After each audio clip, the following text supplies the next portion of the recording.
Welcome everyone to this stunning African sunrise. It's the most sunshine we've had in the last 3 days, so we are actually very exciting to be looking at some colors that are not dark blue but rather orange and a bit of perhaps even a little bit of light blue. Although the clouds don't look that promising, we're going to carry on bumbling about. My name is Ali, and on camera with me today is Ferg, and we are very happy to have you guys on board.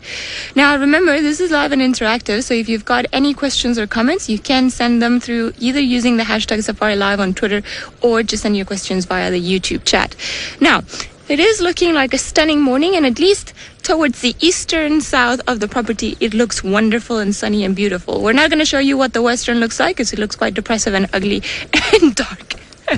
Now, there were some reports for lions contact calling not too far from the dam camp, so I'm going to go all the way over there and see if perhaps we don't get lucky with some of the bigger I suppose we can also call them spotted to an extent, cats. So let's see if perhaps we can get lucky. Now, I know one of the other guys already picked up some tracks for a male lion roughly heading this way, or, more towards the east, so we'll see what's actually happening there. Who knows, it's very unexpected in the morning when sorts of things. No, if I were anything else, to be honest, if I heard a lion and I was pretty much anything from an impala to a wildebeest to even a francolin, I would be like, no, I'm not interested, thank you, I'm just going to leave this place. Even with a sowing leopard, I reckon I would do exactly the same thing, especially a little scrub here. Now, the water didn't come down as hard as we were expecting it to yesterday. Was a bit of a drizzle, and this morning there was a little bit of a drizzle as well. What are these tracks here? No, this is not lion. So we're not really sure what to expect today. Now, like I said earlier, it's looking stunning and very sunny, and if you look at this side of the world, it doesn't seem like there's going to be any rain coming whatsoever. However, it seems like the rain has been coming from the northwest the last few days, and apparently we're into a very big front that's going to be hitting us and potentially bringing a lot of unstable weather conditions. Now, we are approaching the dam, and I just want to keep an eye out, see if perhaps there are indeed any tracks for anything around here, or if perhaps these animals have already gone all the way down. Tricky one. I think it might also be convenient for us just to stop for a little while at the wall and just perhaps hear if maybe we can hear whatever it is that everybody else was hearing, and perhaps that'll give us a bit of an indication as to where we should go to try and find these creatures. Sometimes it's when they give themselves away just by their roaring. Alright, seems like all of this has played an important role in not letting this road be washed away. Alrighty, lions, start calling. Make yourselves known. Where are you guys?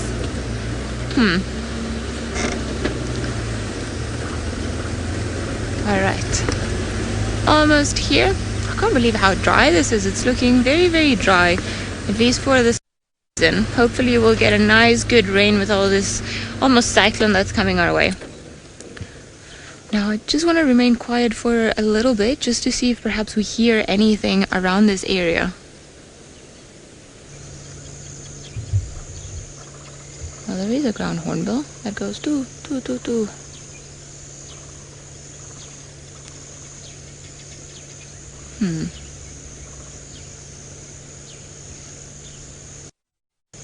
Now, there were some tracks just coming south from the lodge area, so it doesn't seem like that there's anything around here.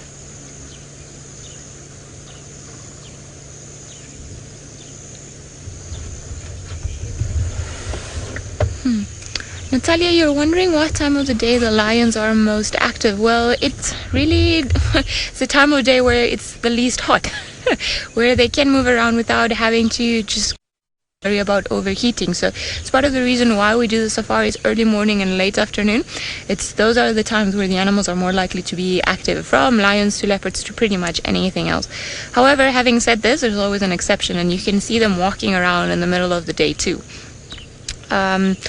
We are hoping that they are going to be moving around, because in our experience, or at least my experience being back at Djuma for the last few days, when it's 7 o'clock and it's already about 30 degrees, 25 degrees, you'll find that the lions have been moving through, and then they just flop down and sleep for the rest of the day if the sun is shining and it's very hot. So this is a perfect time to actually catch them moving around, and as it was yesterday afternoon, we had them just around at the end of show 7 o'clock where they had been moving, and I think they were probably moving from earlier on and just took them a little while to get into an area where we could see them. Now I cannot hear anything around here, so I think I'm just going to carry on, see if perhaps we can pick up any tracks anywhere else. You see, it's quite deep and dense all the way in this drainage line. Did you spot something there, Ferg? Nothing. Well, there's always wishful thinking, so let's just carry on down the road and we'll see what we can find. Dina, you're wondering if we can see any southern ground hornbills. I can definitely hear them, and I've been hearing them since this morning. So I think they're roughly calling from that direction, and I would love to find them, because I think they're just such interesting creatures. But I cannot see any of them here at the dam itself. Now, having said that, no, that is a stump. Looks like a big black bird. All right, let's see what is limbing around. All right, pretty lions, show yourselves. Or even Tingana, I'm happy with either one of them. Seems like there is nothing here, so hopefully we'll carry on and we'll be able to see some tracks. Nothing here either. You see, the funny thing about these animals is they're creatures of habit, so they tend to, they seem to walk the same roads over and over. Now, Heather, you're wondering about the status of Tingana, which is one of the dominant male leopards that we have in this area, or the dominant male leopard. Nobody's seen him since we last saw him a few days ago, and so the word was that he was all the way up there, and we did try and go and follow up to see where he was, because he was looking very, very skinny, but there was a massive herd of buffalo in that area. There we go. Here are the lion tracks. I don't know if maybe we can show them, but at least they were kind enough to step on the soft part of the road, because otherwise it would have been quite impossible for us to see it, as the road gets fairly caked and almost becomes cement. Now, I'm going to try and get a good one. It's hard to see some of them. Anyway, if you see perhaps this one over here. Nope, too close. This one. Okay, so you see here we've got the back pad over here, and then all the toes here, heading in that direction. So I think this is probably where they've been heading off to. So we're going to carry on around this road and see if perhaps we can find anything else that will lead us to them. Right, there is a car behind us, so I just want to speak to them and let them know what it is that we're looking at. It seems like that way. All right, let's grab this coffee cup so that I don't spill it on everyone.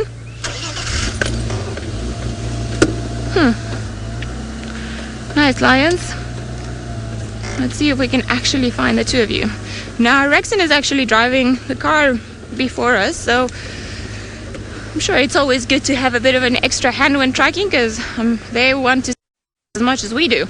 So it'll be wonderful to cooperate and try and get and find them. How lucky was it that they actually walked on the soft part? Because after the rain, it's one of those dreaded times when all of the predators, lions and leopards and everything else, they actually manage to to get something, and then the rain comes and washes away their tracks, so it's virtually almost impossible for us to even try and find them. My cones have not plugged them in. I forgot, and now they're all tangled up in my pocket. There we go. Almost got it. All right, now I can hear Rebecca's lovely voice in my ear once more.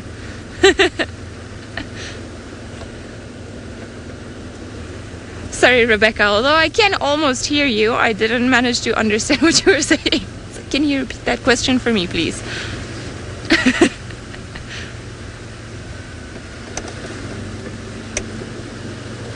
Gary, you're wondering how long guide to learn the different tracks. Well, it depends on every guide. I would say some of the easy tracks, like, what an impala looks like, waterbuck and a buffalo and a rhino and all of that, you pick them up quite quickly because they're such odd shapes that you only have to see them a few times. But then it becomes a little bit trickier. For example, if you're looking at tracks either of animals that are not that common, for example, like an aardvark or smaller species of antelope, perhaps insects, actually quite a bit with the size for leopards and lions. So to me, the size of a male leopard was exactly the same as the one of a lioness, and the one of a lioness exactly the same as the one to a male leopard. And I couldn't figure out which one was what, so every time we were doing training, it was terrible. But seems like Tristan has managed to become out of.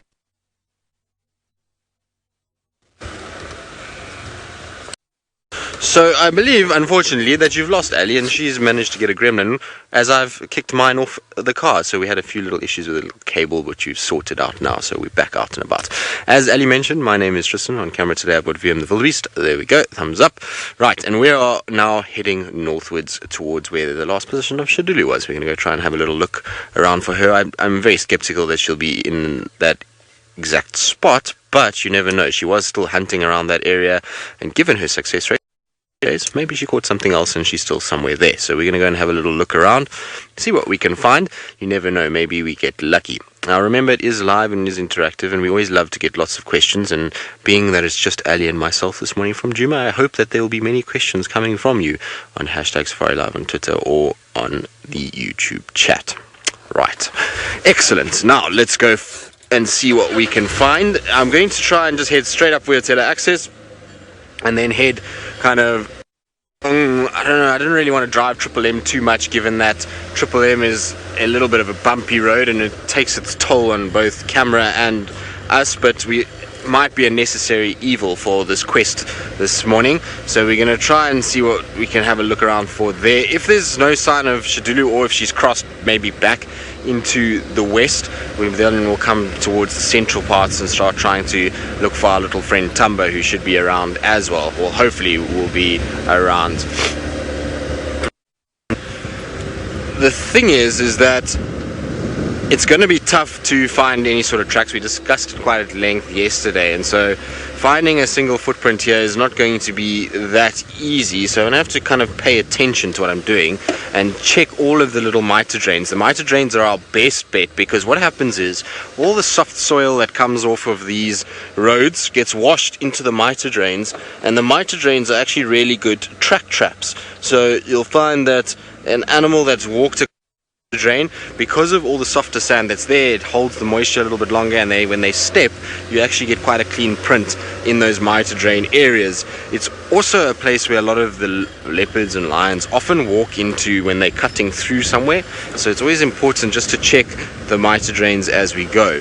Now, for those of you who have no idea what I'm talking about when I say mitre drains and that, track traps, well, a mitre drain, effectively, where you see there we've got this bolster in front here, so we've got basically what looks much like so that speed bump there is called a bolster, and as water is flowing, it's hitting that, and then it's going off to the right hand side because there's been a cut that has been made in the grass there, and that is what a mitre drain is. And so that's where the water kind of goes into, and a track trap is basically anywhere where there's soft soil around a hard patch that can pick up a footprint. And so that's why we call them track traps, is because they're kind of a little bit softer than the surrounding area that you're in.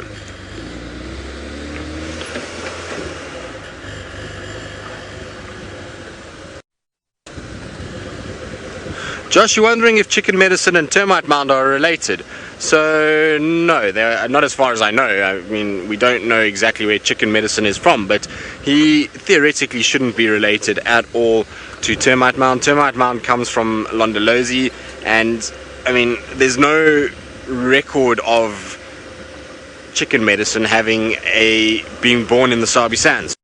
Therefore, make it very unlikely that it is any way related, because one, we would have to have seen a female give birth to a cub and it would have had to have been the same mother, which we know it isn't, and then you'd have to have a situation where either then the male who fathered Shadulu has moved on and found, another female to mate with. But if that was the case, then that male territorially would be dominant over the Londolozi, Singita, northern Sabi Sand area, and we would have been able to find those cubs and know that he's from this section. So I don't think so. I think it's a situation where they probably are not related at all. I suppose is not the worst thing, because at the end of the day we do need some diversity in genes.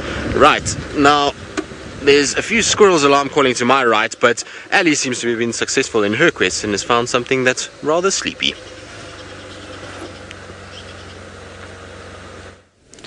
Yes, so it's wonderful. This has been the easiest bout of tracking ever. It's great when they actually help and then they just lie on the road. Yeah, it's wonderful when they're quite helpful like that. I would love it when they are like this. Now, I could be potentially mistaken, but this is either Mfumo or Tinyo. It's got a broken canine, so I should probably remember that as a feature for the next little while.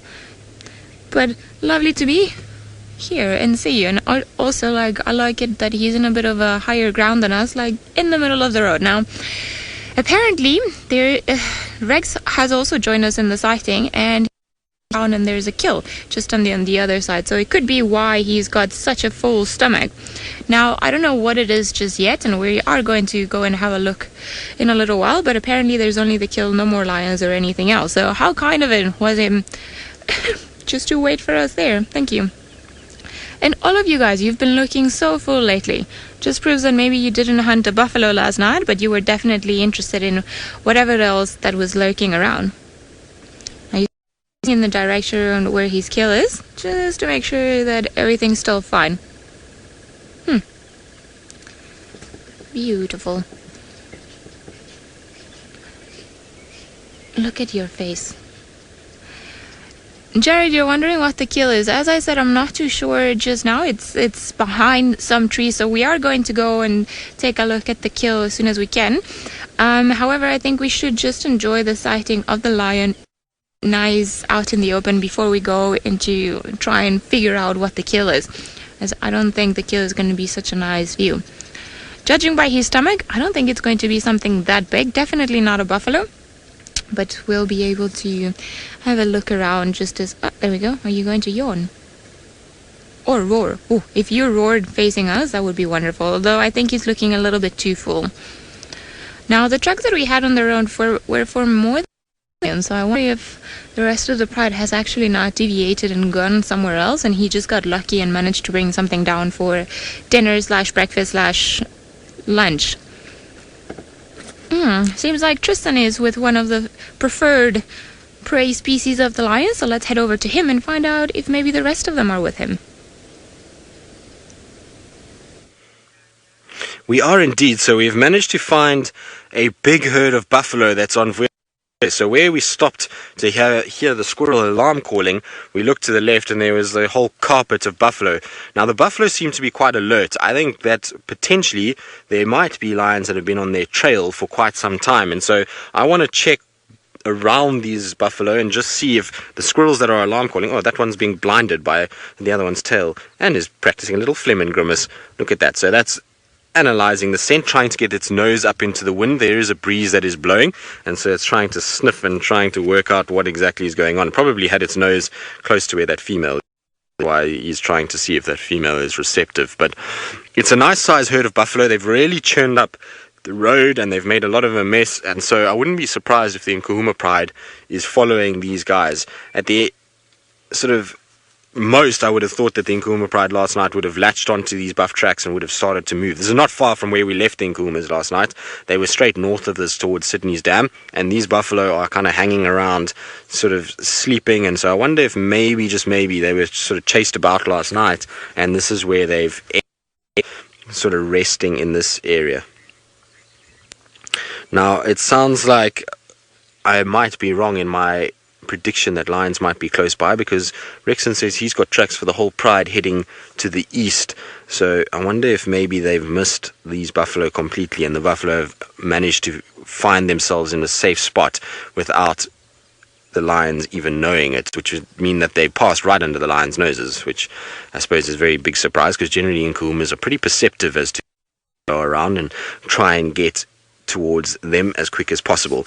But it is nice to see them. It's hopefully going to mean that we're going to start seeing the Nkuhumas and the Birminghams a lot more, given that we've had very few buffalo sightings over the last year. In fact, I think I've seen more buffalo in the last 3 weeks than I saw in the entire last year that I've been at Safari Live. And so it's quite nice to actually have them back and about and to have herds in the area. It's always good when you've got herds around. Not only are they obviously good food sources, but they're also great for grazing and laying down lots of fertilizer in the form of their dung.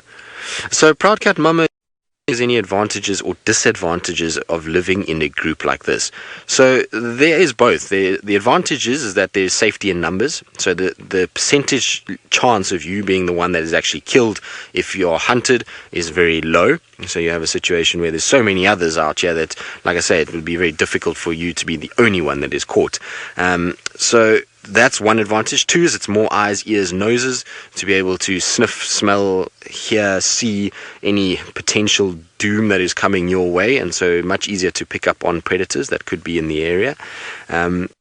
Also, they're able to fight off predators. So a herd of this size, all the males would be able to confront lions and try and chase them away and push them into another area. And so it's important that, they stay together for that reason. The disadvantage of being in a herd like this is that you utilize resources far too quick. So in a time when it's very dry, like we've been having, a herd of buffalo is going to struggle to find food and water that's going to sustain them in really large groups. And it's why the herds at the moment are a lot smaller than what we in the 2012 period. In 2012, when it was the height of the kind of rains and we were having floods and all kinds of other things, it wasn't uncommon for us to have herds of 500, 600, 700, 800, 1,000 buffalo moving through the Sabi sands regularly. Now, obviously, we don't see that, and most of the herds that we're seeing are much lower. It's sort of between 50 and 200 is what we've mostly been seeing, although Ali had that really big herd the other day. So, that's the disadvantage, is the more you are, the more mouths you've got to feed and the more you've got to drink. The other problem with a big heavy-set animal like this in a massive grouping is that they are going to squash pretty much everything that they don't eat. So as this herd moves around, what they're not feeding on, they're trampling down. And so if you look on this left-hand side, you can actually see how the grass where they've walked has been flattened a little bit. So it's been chewed and flattened, and you can actually see the little cut marks on the grass where they've eaten and kind of stomped it all down. It's much shorter than other parts. In fact, there the path goes to where they're all lying down. So that's part of it. It makes it a lot more difficult. Also, big group attract more attention, so they're louder, they create more noise by grunts, bellows, feeding behavior, and therefore sometimes lions will find them. Also, they defecate and urinate more, which means they leave a much bigger scent trail than what they would if they were just one animal. So those are kind of pros and cons about being in a group, particularly for a prey animal like buffalo. Naturable, you're wondering how lions could miss 200 buffalo. Well, Naturable, I think they might even 200. As far as I can see, they stretch in, so it might be that big herd that Ali had. But what you might find is maybe they hunted and chased them, and they were successful in catching a small calf, and they fed off that, and then they lost touch with the buffalo, or they hunted them and they were unsuccessful, and the buffalo chased them off, and they then carried on to go and find something a little easier to hunt.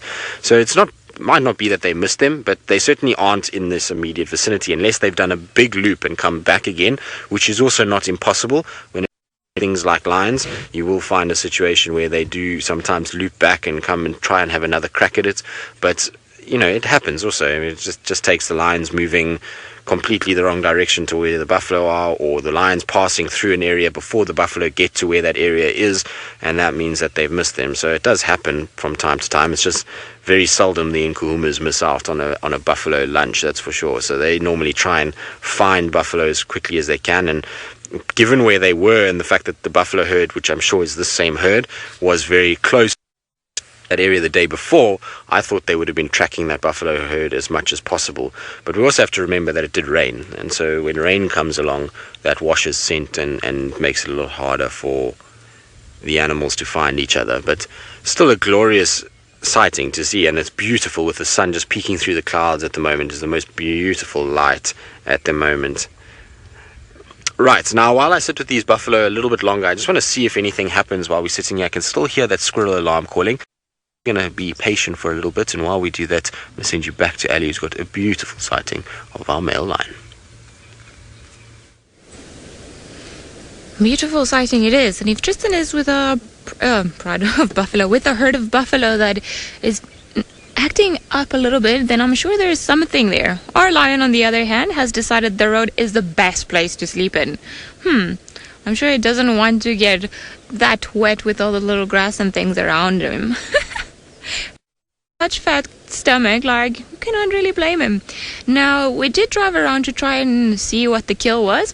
However, I'm not going to try and go there until he decides to move from the road and we can approach the kill from a bit of a different direction. And the reason for this is because the only place where we can actually squeeze to see the kill, it's pretty much right on top of the kill. So if he does decide to go back to finish what's left, which is not that much, be a little bit too close to comfort. So rather not bother him with the kill. As we know, animals can get quite protective of their kills. So let's not have a negative impact on him. And we also received, or at least I received, a beautiful whipping from a branch of a tree. I'm sure I'm going to get a beautiful bruise as proof. But that's fine. I'll wear my scars proudly. Feel the universe is, telling me to do the right thing. Now, it seems tracks for the rest of the pride carry on going down this main road all the way down there, but somebody got lucky in the evening, so he didn't follow the rest of the pride. Now he's too full and happy.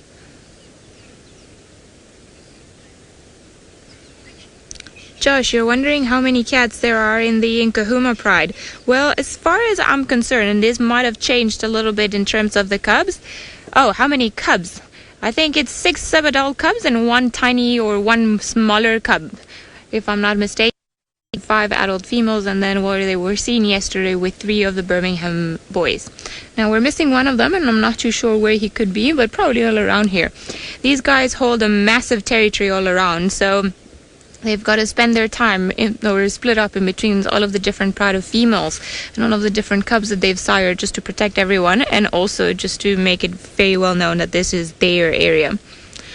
Now it seems like the clouds are coming back a little bit in, but who knows?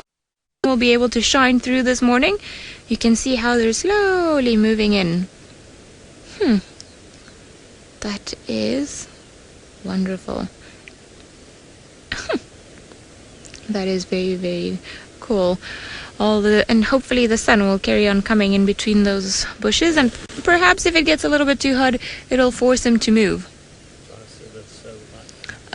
We can try and reposition. Ferg is having an... Oh, okay. Go, because Ferg is having an artistic moment, and it's definitely worth it. I apologize for the poles that are going to pop into view, but just so that you see how different it's looking, all of it. So you see the cloud cover is there, but you can see where the light is touching, and everything's now beautifully starting to get lit up. It is definitely one of my favorite times of the day, when things start aligning and they look pretty as they do right now. And the black or the dark blue at the black, and the contrast with the very, very bright green. I think it's definitely one of my favorite things, and it's a very typical summer sign. I love it. I wonder if we're going to get really hot today, or if we're going to get rained upon really terribly.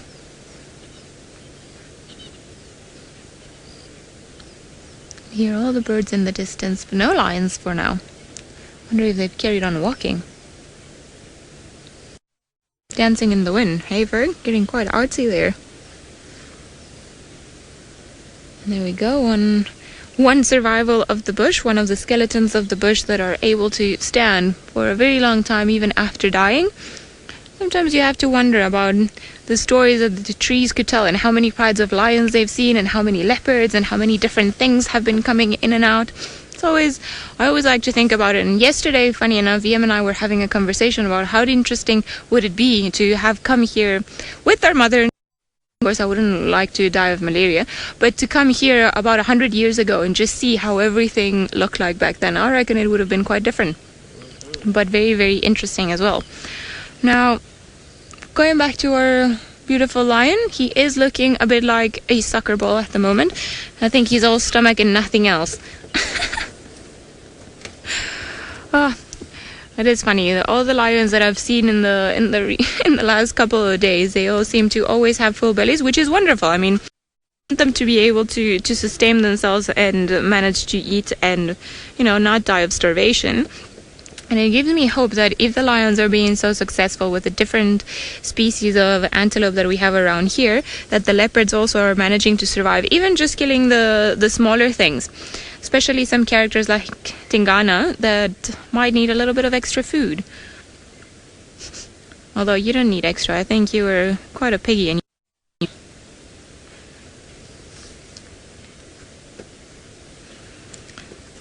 seems like Tristan has got alarm calls, so let's head over to him and find out what he thinks it could be.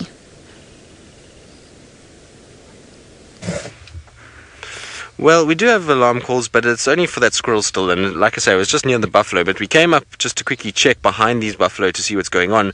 We haven't found any tracks for lions, but we have found tracks for what looks like shadulu. So there is tracks for a female leopard moving in this area.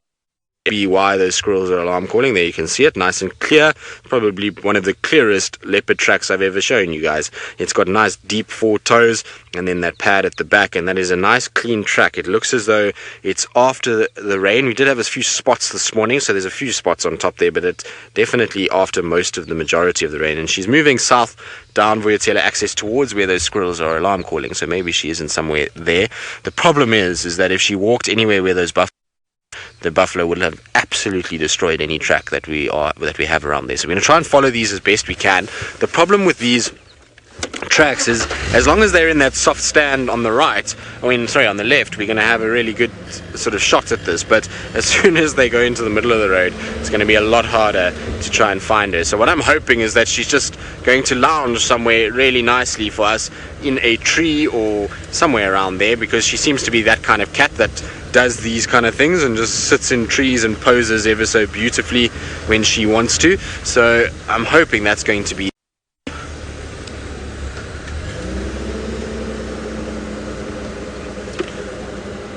Debbie, wondering if Shadulu is trying to take Tandi's territory? No, not at the moment. She's in a situation where she's going after more Shadow's territory than anything else. So this was all where Shadow used to hang out. Even when Karula was around, Shadow used to come up into this area, but it's definitely not Tandi's section. Tandi is a lot further to the east than where we are at the moment. We're right up on our western boundary.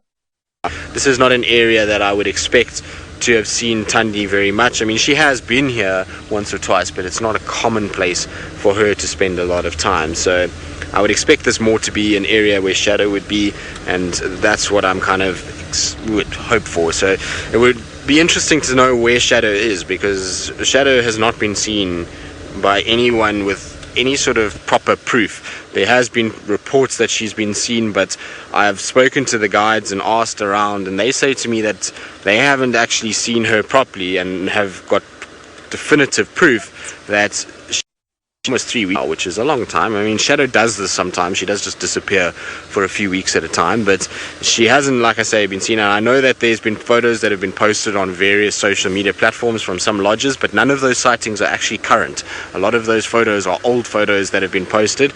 They're not current photos. And as far as I know, the last sighting was right at the beginning of Feb or end of January, somewhere there. So it's a little difficult to know where she is, and I'm not sure what's going on, but Shadulu is certainly a mark in Shadow's area, and whether or not Shadow is going to be able to deal with this is anyone's guess. Now, I don't see any sign of tracks crossing to the south at the moment. We want to just check Aubrey's Road, which is coming up, to see if she maybe came through and cut off from the sort of west and pushed eastwards. That might be the case. The buffalo are just in front here, so their tracks are going to destroy everything fairly quickly, and it's going to become quite difficult to see whether she came this way. But I'm trying to just check the road as I go. It's quite tough to see tracks at the moment, and so I've got to kind of pay attention to what I'm doing, look carefully, because otherwise I'm going to miss these tracks super easily. So it would be nice to just kind of check and make sure, because otherwise we're going to drive the wrong direction. But let's just turn up here, because this is where I want to double check. Although I see a vehicle was here last night. Right, now I believe Ali's male lion has decided to look slightly more alert than his flat self, so let's send you back across to Ali and see what he's up to. He did almost seem like the alarm clock of the woodland kingfishers woke him up. But I'm not too sure that he's definitely awake. He's still looking quite sleepy, and it's almost like, I should probably go and investigate and get up, but I don't really want to. But it's hard, but I'm tired. Not easy.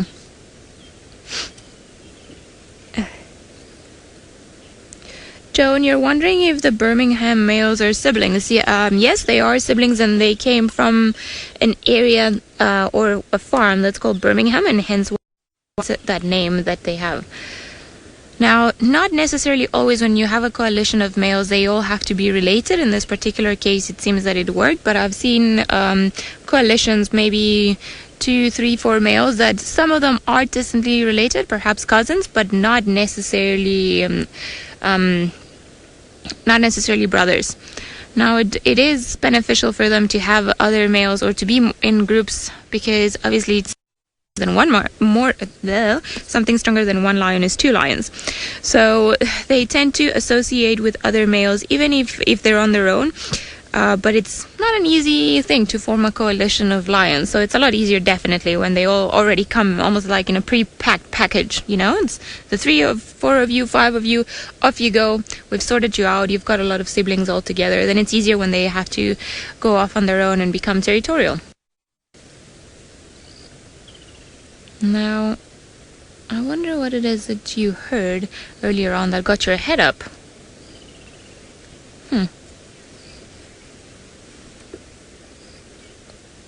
Snivy, you're wondering if there is a hierarchy of dominance in a pride or in a coalition. Well, in my experience there is, but funny enough, we were discussing this recently. There's a new study, or somebody's recently from a respected organization suggested that there is actually no Lion King. There's no hierarchy. Now, I don't think it's a set hierarchy. I think that it's quite a dynamic thing, and then it tends to change when it comes to coalitions of male lions. So you'll see that perhaps in certain regards one of them will be a little more dominant than the others. But I do think that overall there is a hierarchy even within the same coalition. You can see it by the way that they act at a kill, by how big they are and who's really got access or first access to mating females. Now, in terms of prides of females, I normally find that the dominants or the most dominant ones are the older females, but also because, of a practical aspect. They are the ones that know where to go for food, that know the territory, and just in general, the oldest ones that are or have been able to establish their chain of command throughout the rest of the pride's life. I'm just gonna wait for that sun to hit you on that beautiful mane, and then you're gonna be like, boy.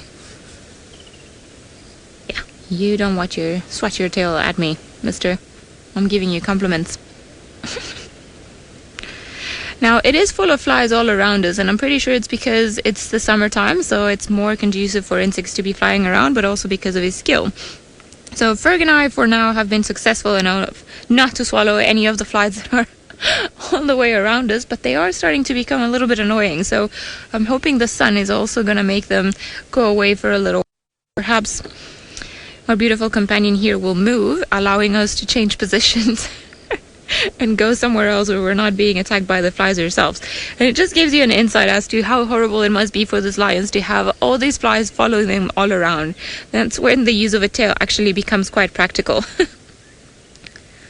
Are you wanting to roar? Yawn?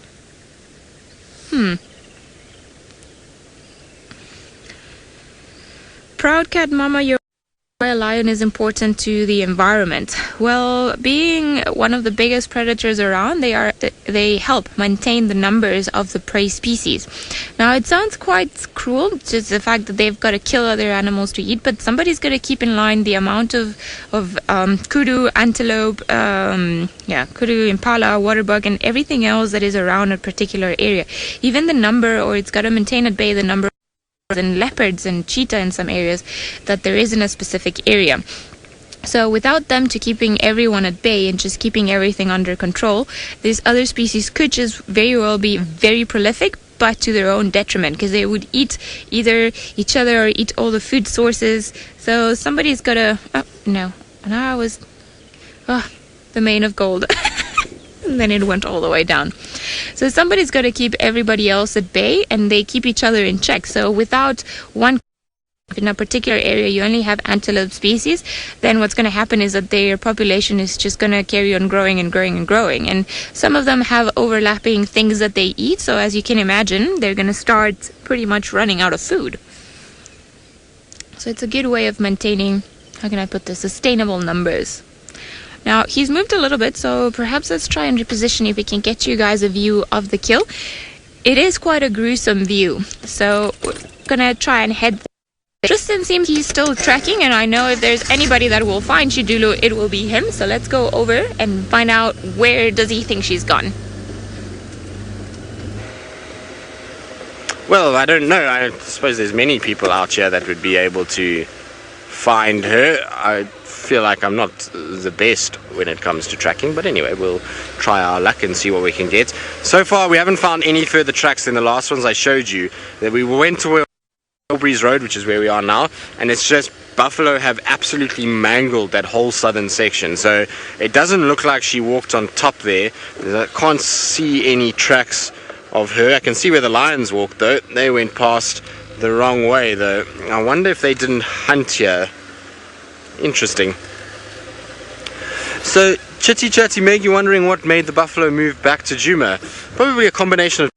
One would be the fact that Djuma actually had probably the most rain out of the reserves here the other night. So I know that at Cheetah Plains it didn't rain at all. So when we had that massive downpour 2 nights ago, Cheetah Plains got nothing. And so, you know, when it rains, fresh grass comes up, and for buffalo that's a perfect thing. So rain will be one situation. And it's interesting because I was discussing this last night with Ali, is that it's almost like our animals who are not migratory at all are becoming these at the moment, because we've had such harsh conditions over the last period. They've had a situation where they've had to kind of start developing this migration pattern to follow rains around, much like what we see with the wildebeest in the Mara or Serengeti. And so it's interesting that the buffalo are following that pattern. The other reason that they came back to Djuma is more than likely that there are lions that chased them at some point last night. I mean, there's male lion track coming straight past here, which is behind where the buffalo would have walked, and so they probably had a bit of a sort of chase, or maybe got a bit of sort of a run around by, and were then pushed into Djuma a little bit further. But that's my two assumptions as to why they would be here. Also, you know, they've got to come to where there's food, and the Manyeleti and northwards in the Kruger is very dry at the moment and very poor grazing. And so this side, which has been largely sort of not utilized by buffalo over the last year, means that there's really good grazing here, and after a bit of rain they can come in and they can really find the food that they need in order to survive. So it's a good thing for them, and hopefully be able to find the food that they need. And like I said, it's good for us, because when buffalo are around, so lions will come around too. Now I'm hoping that we're not going to get some breakup in our signal, because we are in a bit of a bad area, but Rusty normally does okay here. We just have to apologize in advance in case there is a breakup, because sometimes we do get a breakup, and I apologize, Rebecca, that I'm here, but I do want to just double check that Shidulu didn't double back and come this way. I know she's been seen on Sandy Patch a few times, so it's worth just checking Sandy Patch down where those last tracks are and just see. Right, so while I kind of have a little look around here and just see if I can find any more tracks for Shidulu, let's send you back to Ali, who's having about as much luck finding that kill as I am finding Shidulu.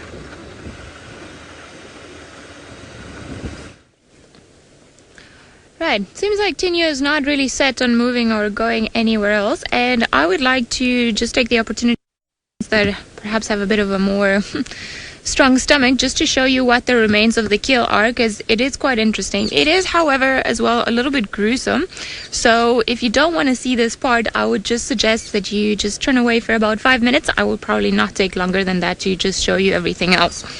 Now, to our right hand side over here, this is, and again, sorry about the pull, this is likely where this animal was killed. You can see there's a lot of commotion there, some of the fluids, and everything that's green there It looks like the stomach of the antelope species, so a lot of very, very finely chewed grass, and of course lots of marula. So it just goes to show how many different species of animals actually eat the marulas. Now, we were commenting on all the annoying flies. Now you can see a lot of them in there. So the cats won't normally eat the stomach contents. They might just munch on them a little bit if perhaps they're lacking certain gut bacteria that they need to replace. And a good way of getting it is through eating their prey species stomach contents. But they don't do it all the time. Now, I'm gonna move again just to try and show you guys where the rest of the kill is, because although they killed the animal here, then he dragged the kill all the way here. Now, let me just turn this on. You're not looking like a really happy lion, are you? All right, let's go down here. A little bit of bundu bashing. All right. There you go. Now there's a little bit of space between us and the kill, and if he wants to come, then we're nowhere in between. So first, we've all gotta like try to move around. Now you see there isn't that much left, although there is a bit of meat in the leg, so maybe that's the reason why he hasn't left just yet. He knows that there's still a little bit of meat that he can get out of this kill. Now, judging by the colors and just the general size, my money's on kudu. I think that this animal was, but a young one, not either young kudu, I would say. Now it seems like some of the organs are left, and definitely a little bit of meat left in there, so probably the reason why he hasn't moved from here, even though he's looking quite full. And I wouldn't be surprised if he's actually moved the kill underneath this bush, just to make sure that later on, when it's a little bit hotter, the meat is not in direct position of the sun, which would give the kill away to some scavengers, and perhaps also just to make sure that the meat doesn't rot if it starts getting a lot hotter throughout the day, but also just to be able to hide himself from any other prying eyes from any other species that might come around. Now, I think the rest of the pride might not have been here just because there's still a little bit of meat left, and I think he just sort of fell behind and ate the rest, or perhaps even chased everybody away from this particular kill, because when you have a pride of females and then as well, of course, so many cubs, then they would probably finish this very quickly and just go through every little single piece of meat that's left, because, well, it all means food. So I'm leaning to consider that he actually made this kill by himself, and then he's been eating most of it by himself, hence why he's got such a massive stomach.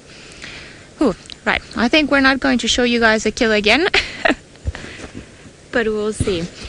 Debbie, you're wondering if the birds have got pressure from any other males. Well, not for the time being. They are quite settled in their territory. But you never know what other coalition might come from pretty much anywhere in this area. We form part of a bigger ecosystem, so we could have males coming either all the way from Kruger, from Manyeleti. Well, they came initially from the Timbavati, so it's all a massive area that's interconnected, or from the southern part of the Sabi Sand.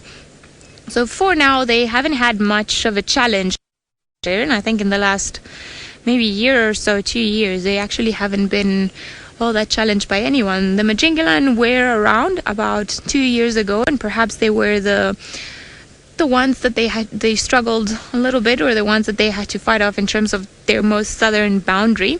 But other than that, I think they've been fine for now. Would be interesting to see if they carry on pushing south, and they're definitely going to find some big coalitions of males. John, you're wondering what is the largest coalition that I have ever seen? Well, in terms of males, actually, it's the Birminghams, when there were 5 of them. Yeah, I think that would be it, because I didn't get to see the Mapojos, and then the Majingalans, I never saw them together. So I think the Birminghams would be the winners in that regard. Now, there is talk of a massive coalition of males in the Kruger from where we are. That's about 9 of them, but we'll see if that actually does eventually come our way, and if it's actually 9 of them. So I think the Birminghams are the biggest ones that I've seen. Having said that, there are other ones that I haven't seen. Proud Cat Mama, you're wondering what part of the kill has got the most nutrients. Well, the organs are generally the most nutritious ones, as they have all sorts of enzymes and vitamins and everything else that the animals need to survive. So this is part of the reason. Also, it's probably because they're the softest parts. They are the few bites that go first when an animal makes a kill. So you'll see for lions and leopards, they're normally just open up the carcass around the stomach, take the stomach content out, probably the stomach and the intestines. They won't eat too much of that, but the rest of the organs, the heart, the liver, the lungs, they eat them straight away, and then they proceed with the rest of the meat. Now, they never leave anything eaten, let's put it that way, because everything represents a food source and nutrients and just whatever it is that they need to carry on sustaining themselves. I think Tinya's a little bit too fatty on the road. Right, just to be mindful of any sensitive viewer that might consider this a little bit gruesome, I think we've had a good look of the kill. So I'm going to move around and head back, hopefully get a bit of a different angle of Tinya. Hopefully we'll get him head on again. So I'm just going to move a little bit. Trish, you're wondering if the marulas are not digested. Well, they take a little while to be digested, partly because if they eat them, or most of the animals, unlike the monkeys or the baboons, for example, they will eat them with the peel, which is or with their skin, and it's very thick layer, and so it takes a while to break it down, but also they eat them whole. So in the middle of the fruit, there's actually a nut, a very, very hard nut that is not digested and pretty much comes out exactly the same way. So that's why most of the time when you see, for example, elephant dung, you see all the marula fruit in there, it's pretty much the same as it walked in. However, the elephants with their sharp teeth, or not sharp but strong teeth, are able to break them open and then get to the juicy part. Right, there's a kill. Where's Tinyu? I want to make sure that I don't surprise him on the road.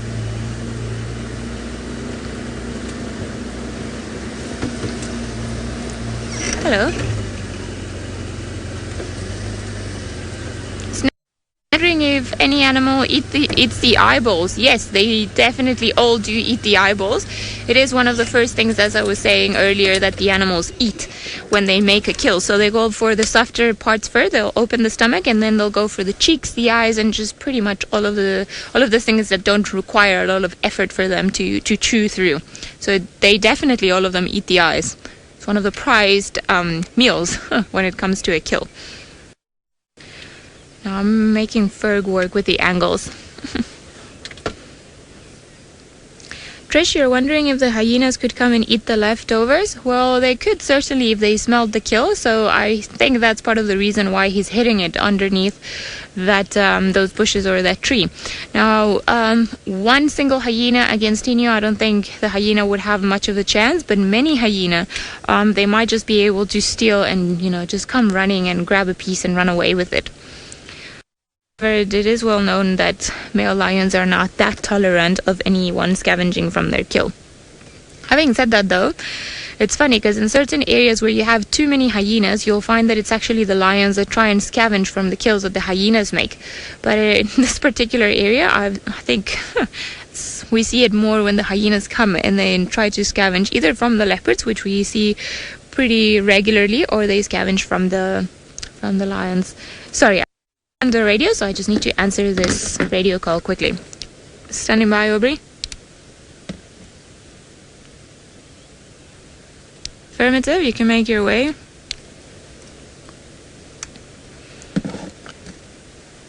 Right, sorry, of course a male lion is something that a lot of people that come on safari would like to see. So we just had to give them directions. Now we're going to stick around with Tinyu, see if he does decide to get up and going, or you head back to the kill. But while we do that, Tristan, who's scouting the land. I am scouring the land. I came back to the last tracks of where we had Shadulu there, and it seems as though she's coming in a sort of southwesterly direction. Is the last track that I can find is kind of pointing southwest, and so it looks as though she cut off and went down towards the power lines area. So I'm just double checking this section and just seeing if I can find anything. The problem is the road that we're on now is very hard, and so gonna find anything for her on this side, but we'll try. I'm hoping that she's gonna live up to her name and be perched on top of a termite mound, or maybe even a tree. That would be quite nice, just to see her kind of lurking in one of those and make our job a little easier. But we'll certainly try and have a look and find her, hopefully. There's also the problem with her is that I don't really know which way she likes to walk yet, so that makes things a little harder. It's always good when you've followed a leopard a few times, because you know of where they're going.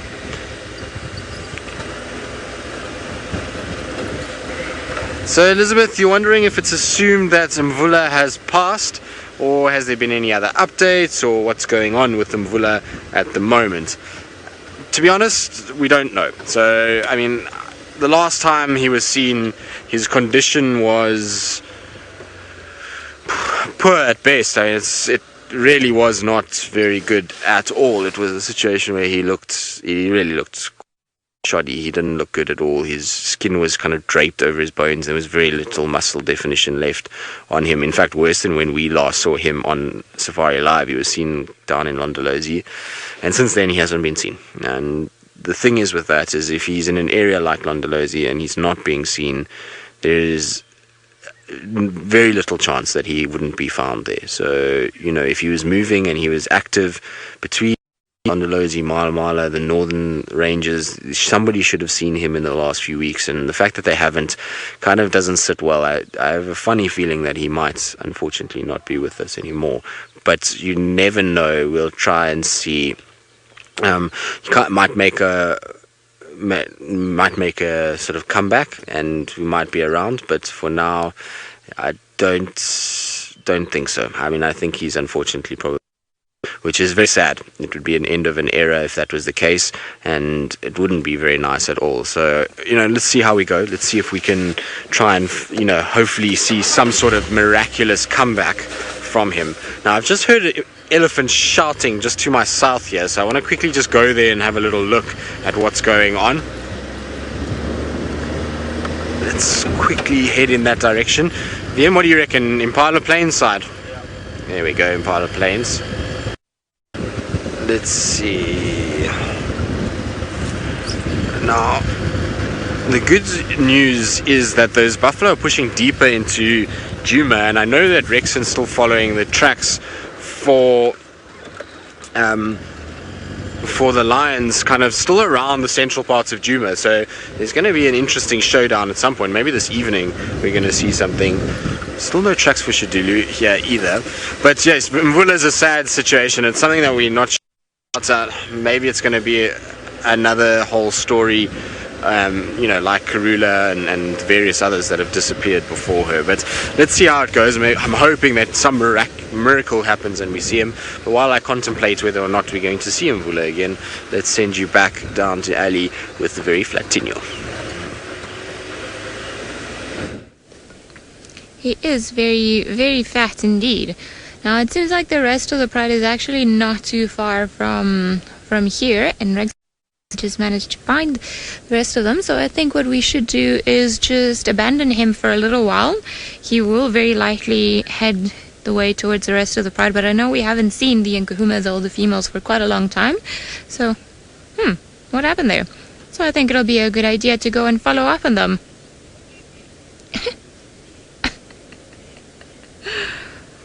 Blue Kazi, you're a new viewer, so welcome to our safari adventures. The manes on the male lions have a few different purposes, but the first one, or the main one, is just to protect the face and the ears of male lions when they either go hunting, or more likely when they fight with other male lions for the dominance of a particular territory. Now, it has also been suggested up to an extent that the male lions have such big manes because lions are such aggressive animals towards one another, as females or females towards females and the males towards males, that it's a good way of identifying from a distance if whatever it is that is approaching, it's a female. It's just to try and prevent unnecessary fights. If you can see from a distance that whatever it is that approaching is a male, but also just to be able to look after your cubs in case it's an unknown male that's approaching. Right, Tinio, thank you very much for being a champion and just staying around there. We are going to leave you with to your beautiful siesta, and we're gonna try and head off to see if the rest of the pride is actually just a little bit further down the road. Seems like there's a kudu back just behind, crossing the road. There we go. I think it was potentially one of its companions what Tino ate. I think this one's lucky because Tino is very full. Perhaps this is what he heard earlier on when he raised his head. Just a kudu dashing through the bushes, and then quickly realized what it was, didn't really care, went back to sleep. Right, let's try to move around and head there.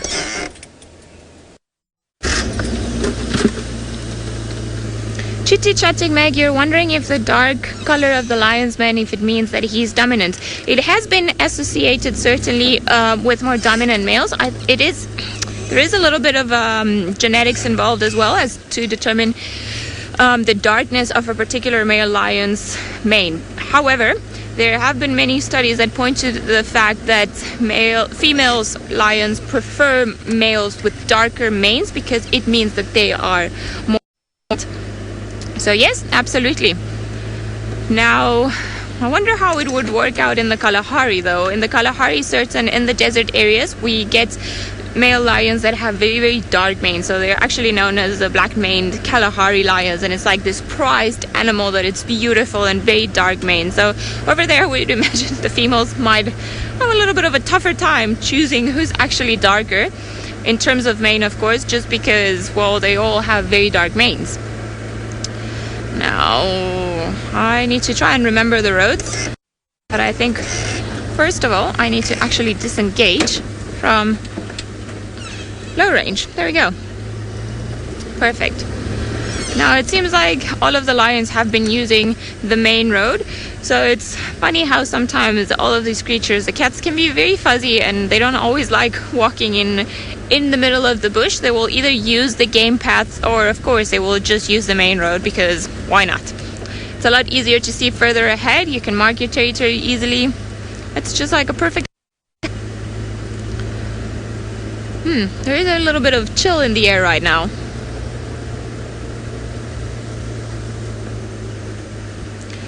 Pipit, you're wondering what is the largest pride of lions that I have ever seen? Well, altogether, I think the southern pride, which is a pride of lions that inhabits the southern part of the Sabi Sand, is the biggest one that I have seen.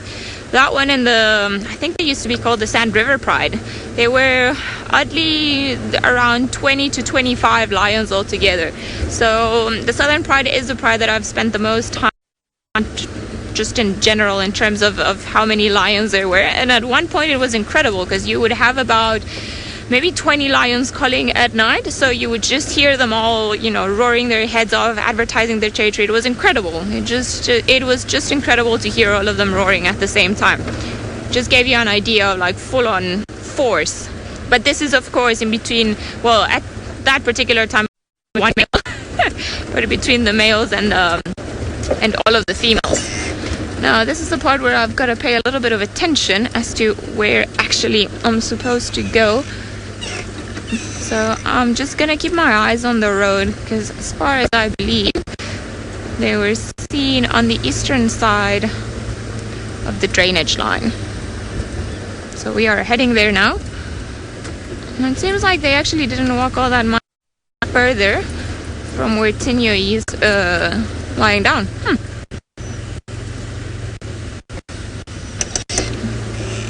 Alright, return to...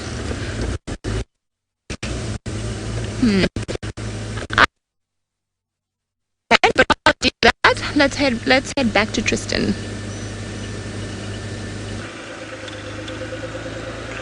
Well, hopefully Ali will find the rest of the pride there somewhere. It'll be nice for her. Seems as though she's having a rollicking time with all of the cats over the few days. Still no sign of Shadulu this side. We can't find these Ellies that were shouting either, so I'm just kind of looking around in the hope that we can bump into the Ellies and just see what they were upset about, because they were trumpeting away just now. But I thought they would be on Impala Plains, but they're not there. I just found a kudu that was sitting there looking very kind of relaxed about life and not at all in any way seeming to be too serious about what was going on. So don't think the Ellies are this side. That's why I'm just coming on to Zoe's now. I'm going to go north on Zoe's. I want to just also check if there's any sign of her coming south on Zoe's road itself. This is a good place for a leopard to walk.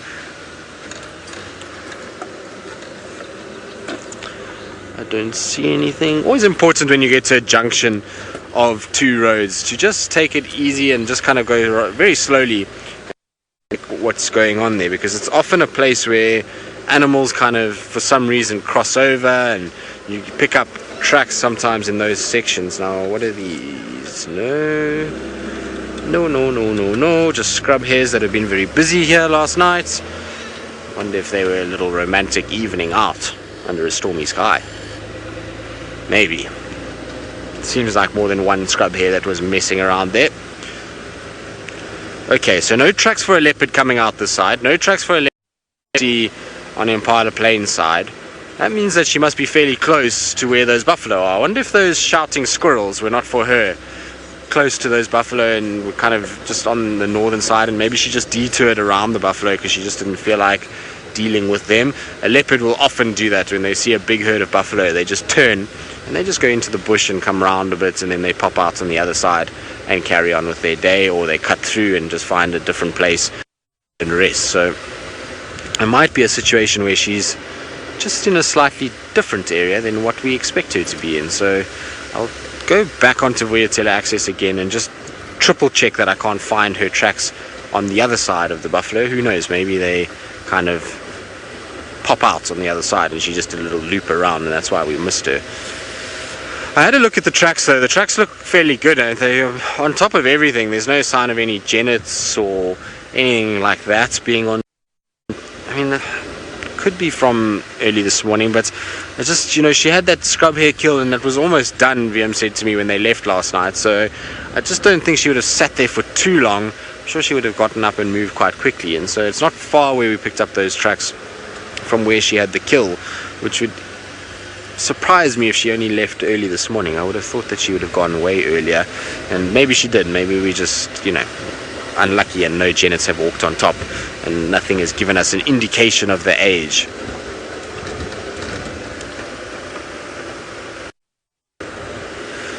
So James, you're wondering if there's been any further sightings or any further updates on the mystery male leopard that was seen, that everyone misidentified as Nkuhuma. So no, I haven't heard anything else.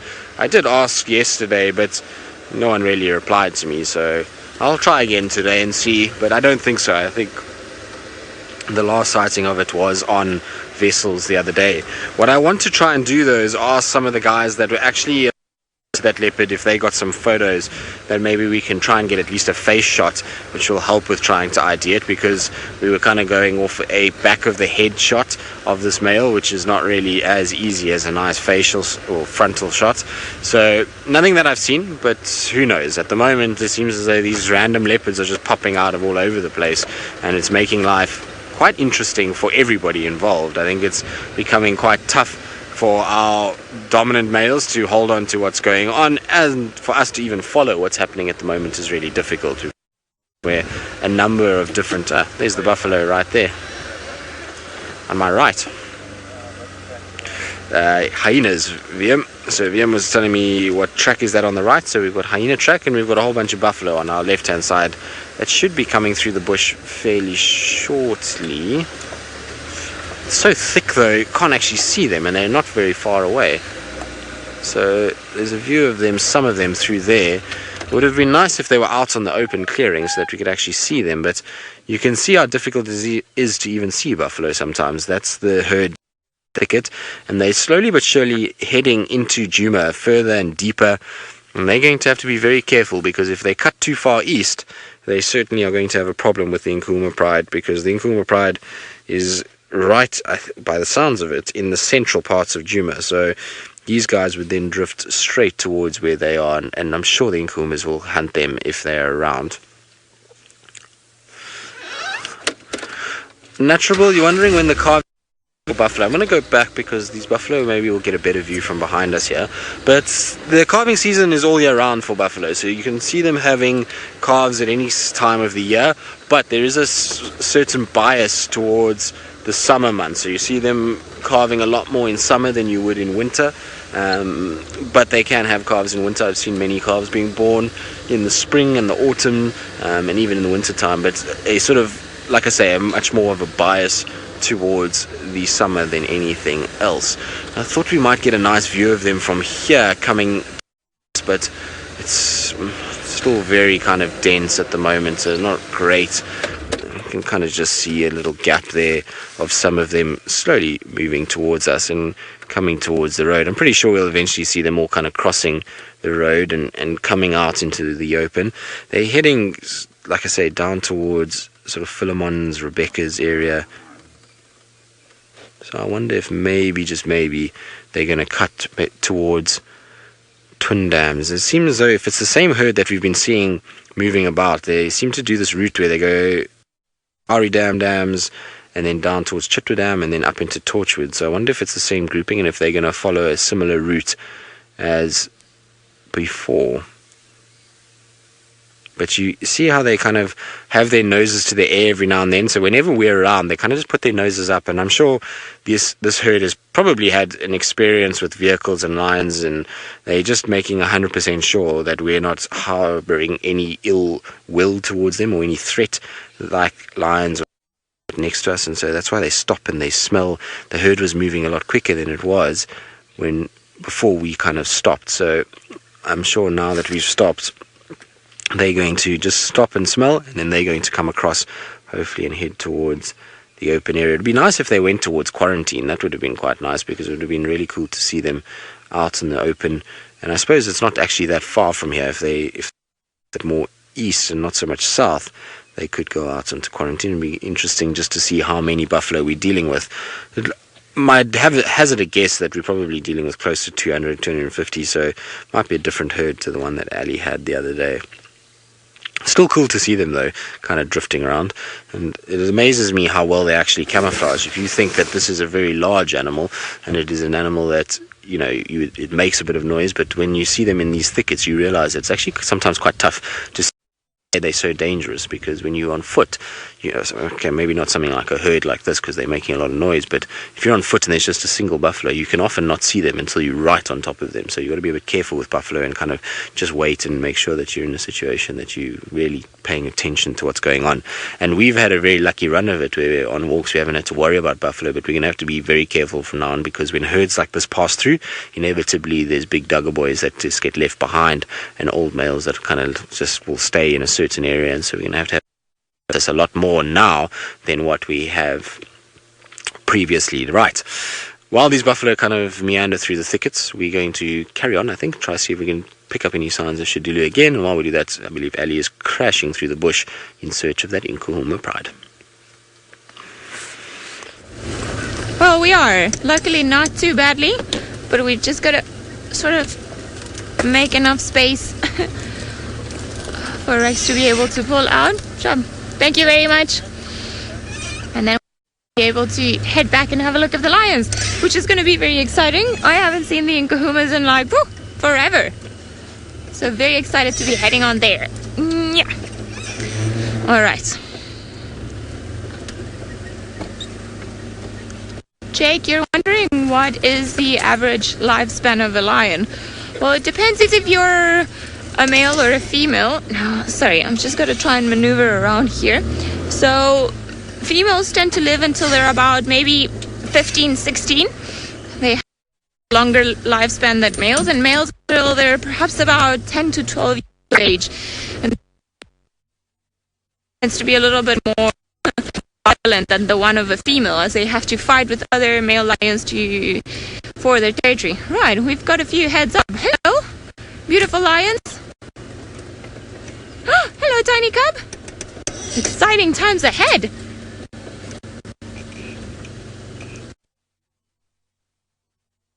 I think this is probably going to be the best way for us to view them. I can go a little bit forward if you need me to, Ferg. Although, hello. Nice to meet you. Wonderful. Now they all seem fairly full. Fairly full. I don't think that they're starving, which is wonderful. Hello? You've got big ears, little one. They are... Are you cleaning yourself? Or like a little lion should. Your own bath time. Now I can see, let's try and count them. So 1, 2, 3, 4, 5, 6, 7 with the cub. 8, 9, 10, and another male right in front of us. A little bit hard to tell who he is, just because of all the bushes and everything else in between. Now, I don't think I'm going to be able to get anywhere closer. Seems like I'm just destined to see everything through the bushes the first time. But everybody's having a nice nap. Well done. They're not too far from where Tinia was, so I think they're probably going to end up meeting later on today. I also don't think that they're going to stay in this exact same spot throughout the day, as there's no shade cover. And if the sun does shine, they're all going to become very hot very quickly. Beautiful. There we go. Sleeping in style. You have a puddle where they can drink from if they get thirsty, though. Seems like only the young one is still awake. The rest of them are sleeping in style, typical lion way with their bellies up. Ah, stretchy. Your stomach is also looking full enough, little one. Being a big lion, stretching those claws. With all your tiny spots that you still have. Well, somebody loves to work the camera. I am impressed at the size of his ears. They look unnaturally big.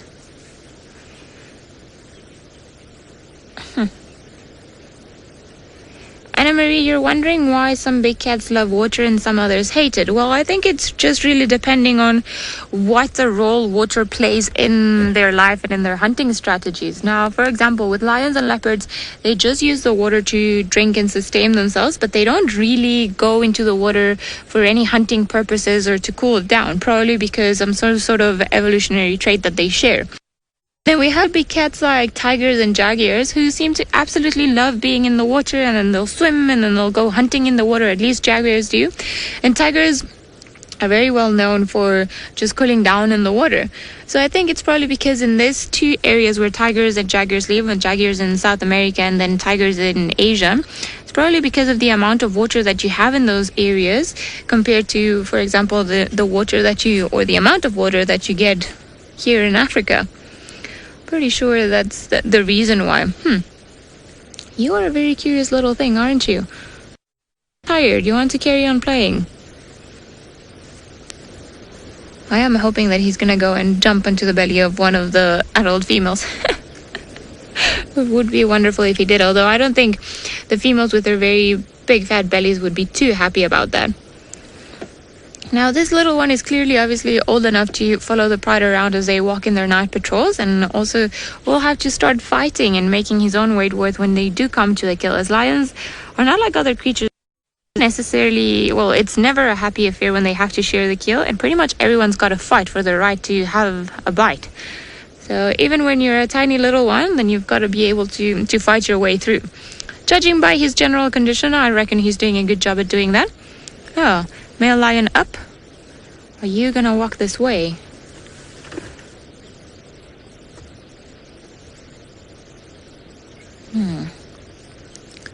Looking also very full. I wonder if they didn't catch a buffalo at some point. Oh, hiding behind the bushes now. Choosing the shady spot.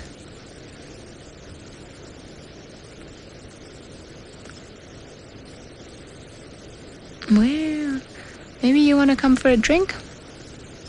Come along, boy. Come along. He's actually looking very funny in there, and the youngsters are looking up, and it's almost like they've got the spot that he wants. So he's just trying to figure out where he can lay down,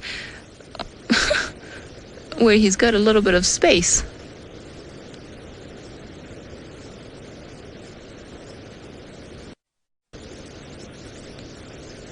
All right. Well, you're quite an indecisive boy.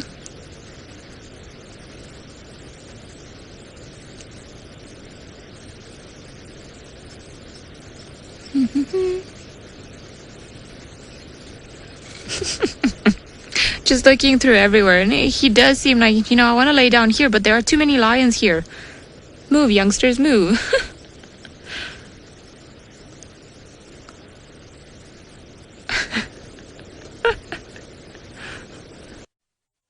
Nope, nobody's gonna move for the king of the jungle. You want your own spot, you've got to find it yourself. Yep, seems like he's now settled in there through the bushes. And flop down. He probably lay down on top of somebody else. And because you're one of the smaller ones, off you go. Your spot has been taken. It's always a new place to go and lie in, though.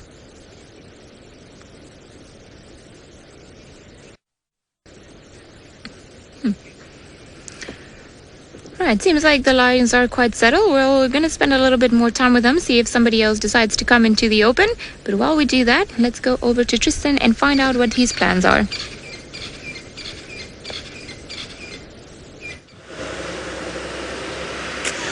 Well, my plans are pretty much the same as they've been all morning, is to try and see if I can find this cat, but she's being... difficult's not the word, she's just being elusive, I suppose, and struggling to really find any sign of her beyond the tracks that I had here. This is the last kind of area I've had tracks, and the only thing I can think of is that she's maybe lying on the power line, under the power line somewhere, or she's gone a long way and I've just missed the tracks completely, which I suppose is possible. It's an early morning after all, and well, it's not exactly the best tracking conditions at the moment, but I can't see anything beyond where we had the last track on verted access, and it seems as though she was heading south, but she could have changed direction here and kind of moved. So I'm trying to still just keep an eye out and just see if there's something. There's lots of hyena tracks going up and down, which is par for the course on verted access. There's not a single morning, I think, that I've driven this road and not seen a hyena track here. So it's pretty much what I would expect there to be in this section. The problem is that, the more that cars are driving up and down here, because obviously this is an access road and there is a lot of staff movement and things like that, the more cars drive up and down here, it's going to become to actually determine where her last track is, and whether or not maybe somebody already drove over the last track and that's why we've missed it. But she certainly didn't come further down on this section. I think the last track I have is just somewhere here close to this termite mound, and then she cuts southwards as far as I could see. I did mark it, so I'll be able to see it here, but I was just double checking along the road, and unfortunately there isn't really anything that I can see. So here is where I stopped and where I went off, and the last track I had is here going in that direction, so it's exactly towards that termite mound over there. So maybe she crossed Impala Plains and I missed it and she went on towards Triple M. That's very possible, I suppose. I don't know. I think we're going to throw a Hail Mary pass and we're going to go and just do a bigger loop and maybe head down towards sort of Treehouse, down towards the bottom side of Zoe's, and maybe we get lucky with something there. I just don't see her kind of fill after rain and then just walking 100 meters and lying down, unless obviously she caught something and she's now decided she's going to kind of sit and feed. I would imagine she would have gone on quite a lengthy patrol, given that she would want to go and scent mark after the rain, probably just check what's been going on while she's been stuck on this kill for 3 days. So I would imagine that she's probably moved a little further, so I want to try and just check around. Of course she could have gone west, she could have gone east, she could have gone there, but let's try and see what we can find. And while we do that, I believe the little cub is having a morning drink.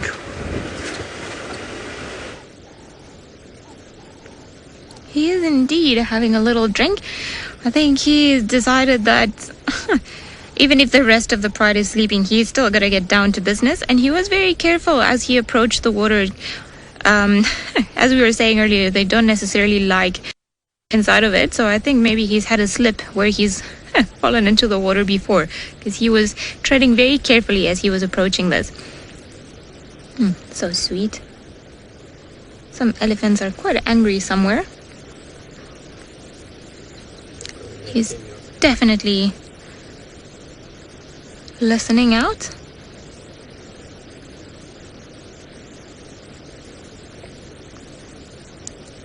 And then off back. Either mom or one of the aunties seems. Yeah, unfortunately they stole your spot.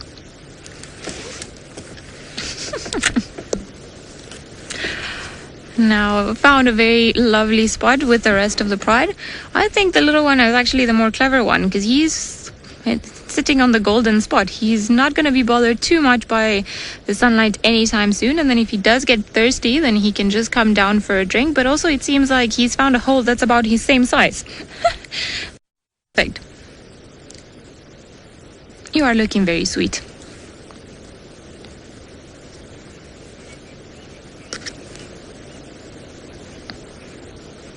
Trim, but you're wondering if all of the lionesses will take care of the cubs, or if it's just every mother will look after its own cub.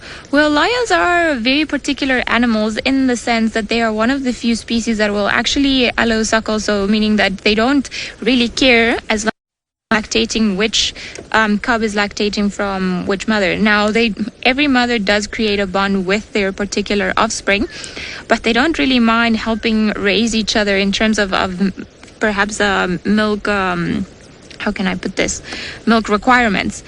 In the case of this little one, I think that perhaps the conditions were a little bit different, as the older females would have already stopped producing milk by the time that this little one came around. But even if one of the other females was producing milk, for example, one of its aunties, then they would have allowed the cub to suckle, no problem. And it's a trait that's very characteristic to lions, and often what happens is, oh, are you also coming for a drink? Also, what happens is that the females have coordinated cycles, and they will roughly have cubs at the same time for this purpose in particular, because it's a lot easier to raise more cubs if you've got the help from a lot of different females. You can see how interesting their bond is together. They could choose to be anywhere and just sleep anywhere else in the shade, but they come and they prefer to sleep pretty much right on top of one another. Proper pile of lions, this one. I wonder if the little cub is going to get pushed into the water at some point.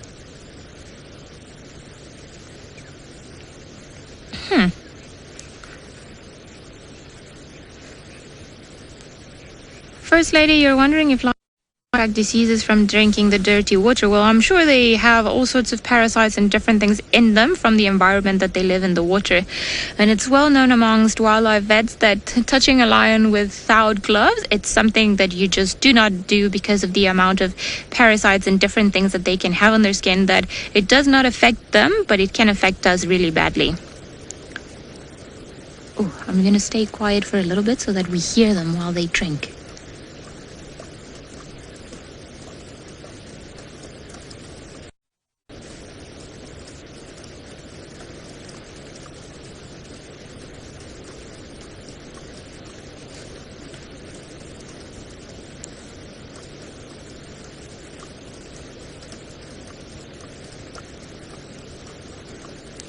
Very thirsty.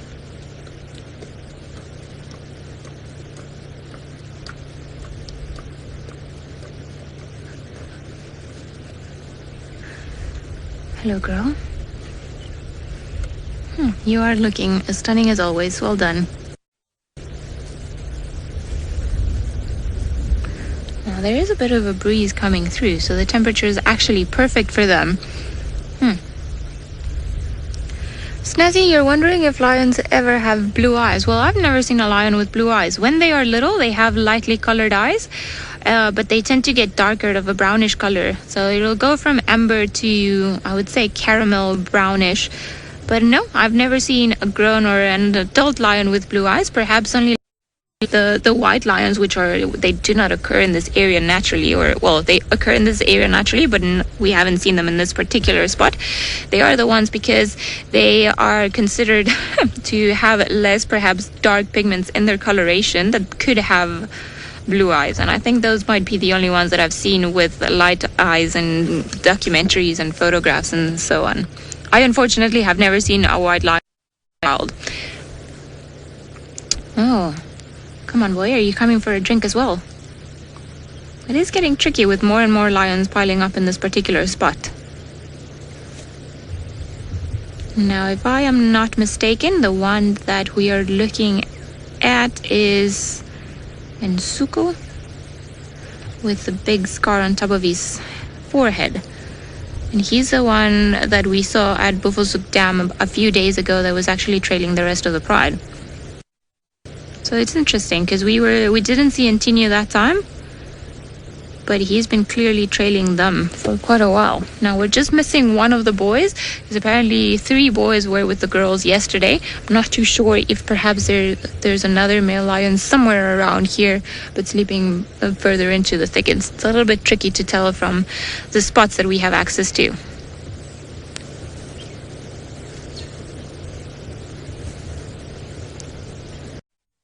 Down. Up. No, not a drink for you. Let's see. Equal sign on your nose, and you are not Nsuku, you're Nena. Alrighty-o. Now we know who it is. And I always laugh at the name Nena. My mom, they call her Nena, so every time I tell her she's like a warrior, she laughs. Is the little one gonna go play with... I have seen some of the videos of the stuff that this little one gets away with the big boys. It's almost like he considers them their own buddies. He is not too keen for plays right now, but it's always good to try and see if perhaps somebody will play with you. It's a typical Sunday morning type of thing where the little one is up and about and he wants to play and he wants to do things, but everybody else in the house is busy sleeping. Are you decided to change your spot? Are you going to stay under the shade?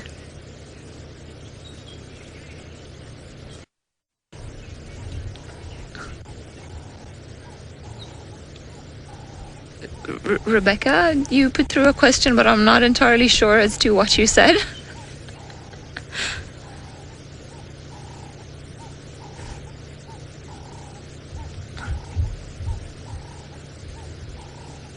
Okay.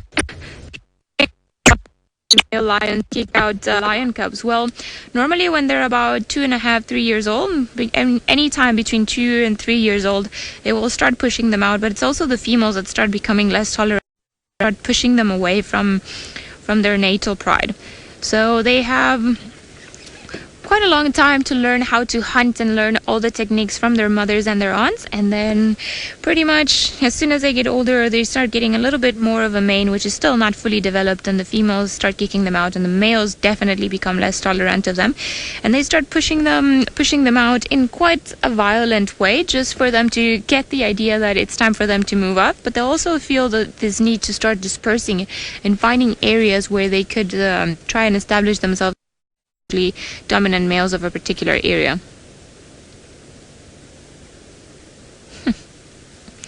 That is very cute, your little paw. It's almost like you have to go to sleep, but it's too entertaining, everything that's around you. Let me eat it all. Well, at least a stick is a very good companion. Now, let's try and count them again. 1, 2, 3, 4, 5, 6, 7, 8, 9, 10 with the cub, 11 with that we can see from here.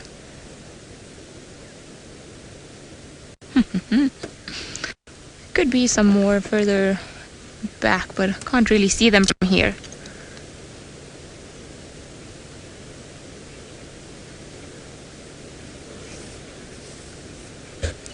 Dr. Rob, you're wondering if some of the Birminghams, or if some of them are more tolerant with the cubs than some other ones of them.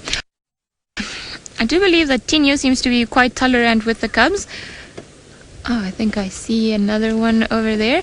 But it just depends on each other's personality. Now, I haven't spent enough time with the males and the cubs all together to be able to tell you which one of them would be able to or which one is more tolerant of the cubs than perhaps some others, but I'm sure that somebody like Tristan, who spent countless hours with them in the last few months, will be able perhaps to have a bit more of an insight than what I do. I do think that there are a few of them that seem a little bit happier to have the cubs jumping around on them than some others, but I'm not too sure exactly which ones.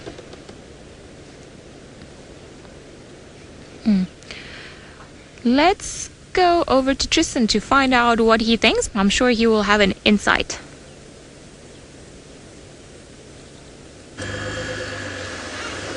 Well, I'll get into it shortly, but before we do that, hidden on the road there, looking very much like a little pebble, is a Speaks Hingeback tortoise.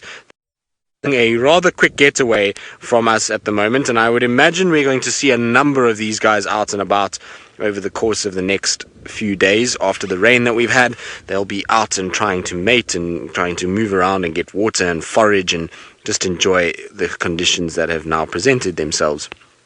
But very cool to see. You can see it's a Speaks because of those very flat top to the shell. A leopard tortoise would have a very dome shaped shell, and they also are far less sort of colourful than the leopard tortoises. The leopard tortoises tend to have these like bright yellows and blacks, whereas these guys are a little... Off he goes into the thicket, so we'll carry on as well. Now, in terms of the Birminghams and who is tolerant as being a dad, I mean, it's obviously difficult because we haven't seen the Birminghams much with the sticks or the Nkuhumas because we haven't seen much of either of those over the last year. But what I will say is Tinyo seems to be completely sort of tolerant of things. I mean, we had the sighting the other day with that little cub pulling Tinyo's mane out and having big chunks of fur coming out, and he seemed absolutely kind of relaxed with the whole process, didn't really seem to worry too much at all. So he seems to be fairly chilled. I've also seen sight had Tinyo, and the cubs were climbing all over his head and jumping from his head to the ground and all of those kind of things. So Tinyo seems as though he doesn't mind daddy duty too much. I haven't seen much of Nsuku with cubs, to be honest. He seems to hang around mostly with the sticks and their cubs. Hang on a second, what are these? These are hyena tracks going up and down. So I thought maybe, just maybe, there was a male leopard, but it's hyena tracks. But in terms of the lions, like I say, I haven't seen Nsuku too much with the cubs. Nena seems to be fairly tolerant, and he growls a little bit every now and then, but he's not too bad. Haven't seen too much of any of them kind of hanging around with the cubs that often. If you think about all the sightings we've had over the last sort of year that I've been here, it's been few and far between that the Birminghams have actually been with the Nkuhumas or the sticks and have actually spent any sort of majority of time with them. So, you know, it's difficult to say who's the most tolerant. Like I said, in my experience, Tinyo seems to be very tolerant of them, and that's all that I've really seen. I haven't seen the others interacting that much over the past little bit. I will say one thing though, when Tinyo has food around, he becomes a different animal. Then he is not very tolerant at all and is quite aggressive to everybody. But when there's no food, then he seems to be fairly chilled and doesn't really worry about things all that much. Okay, well, we're going to broaden our search because we've got no luck with Shadulu. We've had no tracks, we've got no further sign of her. So we're going to try and do a treehouse, twin dams run, maybe even down towards Chitwa, and try and see if we can scrounge something up out of what feels like a very dry so far for us. But while we do that, let's send you across to somebody who's having the complete opposite morning, and let's go across to Ali and see what the Nkuhumas are up to now. Well, Tristan, he had 1 million buffaloes, so that counts. And I'm sure if there are any leopards, he would be the person to find them. As we said yesterday, he has a way of sugarcoating them and drawing them to him. Now, it seems like the lions are fairly settled for the day and are all just sleeping. And the cub has decided now to move and try to annoy somebody else. Scarlett, you're wondering if male lions hang around to protect the pride or if it's just for mating reasons. Well, it's both implied. So, for example, when a male lion comes into an area and they take over a pride, then that pride almost, and the cubs that they sire from that pride, become their responsibility. So, of course, they will mate with the females and they will take that opportunity to mate with them. And as soon as they become, or they go into their estrus, mate with them. But they also have the duty to propagate their genes. So the only way for them to do that is to actually protect the pride and protect the cubs that they sire. So they've got to make sure that no other male lions come into an area, because as soon as male lions take over a new pride, then they will kill all of the younger cubs. The reason for it being is that the females will not go into heat if they are raising cubs. So a lot of the times that it's a bit of both, I would say, but they part of domination or having a territory over a pride of lions is just that you've got to then grant the females added security and just make sure that you protect the area from invading males that are going to want to come in here and mate, but also are going to come and and here and try to protect their cubs. And then also, well, there's the added bonus that the females are very good at hunting, so the males being bigger, sometimes they are a little bit cheeky, and what they do is they just try to take over the kills or take the biggest bites. However, they are fully capable of own, and there's one of the biggest fallacies out there in the planet is that male lions do not hunt, which is a complete lie. They can do that, but they can be a little bit lazy and they might just take advantage of somebody else's work. But I mean, pretty much all the animals out here in the bush tend to do that somehow. Ooh, you're having a perfect Sunday. It is Sunday today, isn't it? I might be making that up. No, it is Sunday today. It seems like they're all having a lovely siesta. I'm sure they must have eaten something during the night. I'm not too sure what condition they were seen in yesterday, but I have a strong suspicion that as the wind piped in and as they were starting to move towards Sydney's Dam and then come all the way here, then they definitely got a bite to eat. The reason why I'm saying this is as well because they haven't walked that much. They've pretty much walked from the gate, the entrance, all the way from Sydney's Dam pretty much to Nyala Road South, which is in a straight line, I'm going to say about maybe 10 Ks, probably around there. Compared to some of the distances that we've seen them walk throughout the night, this actually is not the longest distance, which is interesting. It proves that, when they don't have to, they're not going to walk all that much. Trimbod, you're wondering if it's normal just to have one cub in the pride. Well, technically speaking, we have just this one smaller cub around, but there are other sub-adult lions around. So they're not tiny cubs anymore. Still not independent and adult lions just yet. So sometimes what happens is, for example, the females will have cubs at roughly the same times, but it can happen that the females will lose those cubs, either due to pressure from other predators, either because other male lions come into that area, or perhaps even the cubs get sick or the mothers do not manage to provide enough food for them as they're growing up. So what will happen then is that you'll have a disparity in terms of the ages of the cubs that have some of them that are older, that have perhaps been born in a time where it was easier for the mothers to hunt and to provide them with food, and then you'll have perhaps others that didn't make it, and then the mothers will go back into heat once these cubs die, and then the process will start again. Now, just a few months ago, all of the cubs were roughly the same age. All of the sub-adults that we've been seeing now, the one that came and drank with the female, that's one of the older sub-adult cubs. It's got a bit of fluff underneath its chin. So definitely one of the boys in there. Now it seems like there's a little bit of play that might start happening. It seems like one of the older siblings or one of the older cousins is actually bullying the little cub a little bit. So I'm sure it's happy because it was definitely walking around looking for somebody to play with. Now I don't think we're going to be able to get a view from of the bushes and the way the bushes are positioned. It seems like it might... Are you coming this way?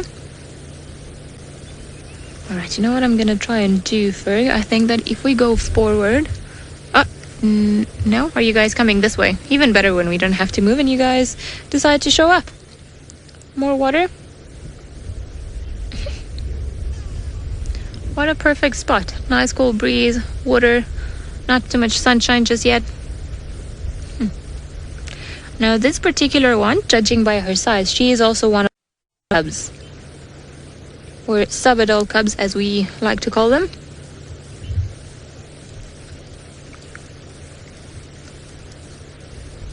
But you have got some massive paws there. You're going to be a big lioness.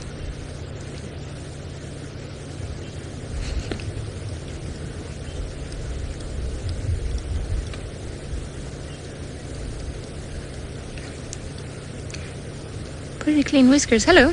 Yeah, we've been here all along. Now, if you guys have any questions or any, feel free to send them through using the hashtag Safari Live or using the YouTube chat. If you've got any questions perhaps about the beautiful girl or anything that's relating to the African bush.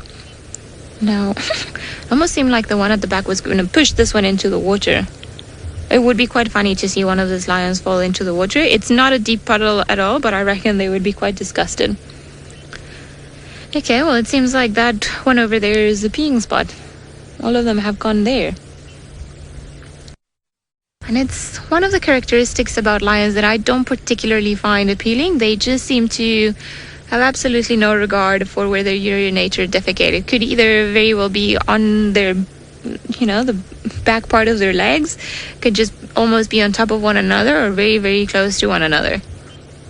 Ah, that's a very beautiful moment there. Saying hello. A greeting ceremony. Up you go, back behind the bush. Now we've got another one that's got her head up, so I wonder if you're gonna come and have a drink. Maybe not.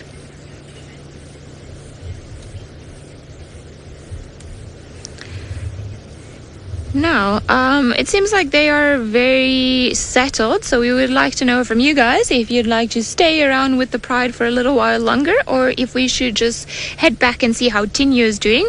Perhaps he's also doing exactly the same.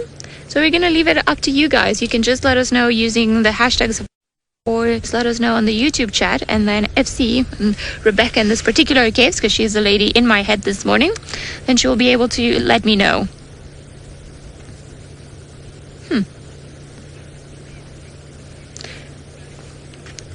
Beautiful.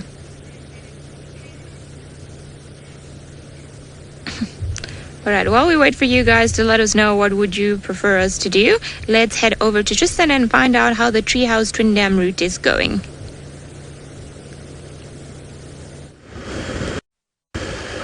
Well, I would love for somebody to tell me what to do because I'm struggling myself.